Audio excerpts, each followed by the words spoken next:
Now, what I've said is this. You know, I've been across this state,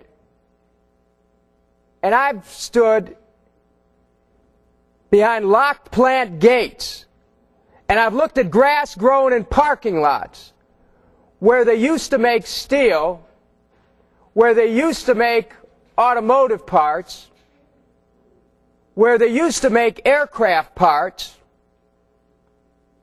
where they used to make bicycles, Northwest Ohio. And see, all of this grass grown in parking lots, all of this is because these trade agreements have enabled the big corporations to go in search of cheap labor. That's all they ever wanted anyway. What do you think this is about? Why do you think all these people marched, you know, one after thousands and thousands? Because somewhere along the line, someone wanted cheap labor. This is the oldest story in the world. It's the oldest story in the world. And we act like it's just being discovered. This is the oldest story in the world, and here you got tens of thousands of people marching, and you know what? The march is still going on, folks. We better never stop marching. We better never stop marching. Never stop marching, because when we stop marching, you know what happens after a while? The jobs are gone, the wages are down, people are working for minimum wage, and sometimes even less. Let me tell you what's going on here. We're losing our industrial base in America because of these trade agreements.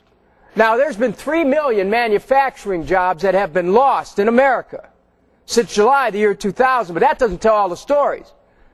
Because as Local 50 knows, you start losing those manufacturing jobs, they don't need as many plumbers and steam fitters.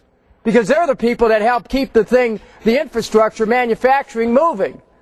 Somebody's got to keep the pipes going. Somebody's got to keep the valves going. That's what the men and women who work out of Local 50 have done over the years. And as soon as you lose the manufacturing jobs and all the trades that are connected with that, they're next. Then the economy starts going down. Then people aren't building things anymore. See, this affects all of us. 3 million manufacturing jobs. You know, people want to talk about that. Here's what I understand. I understand these statistics don't tell the story. You know what tells the story? What tells the story is when someone comes home and says, honey,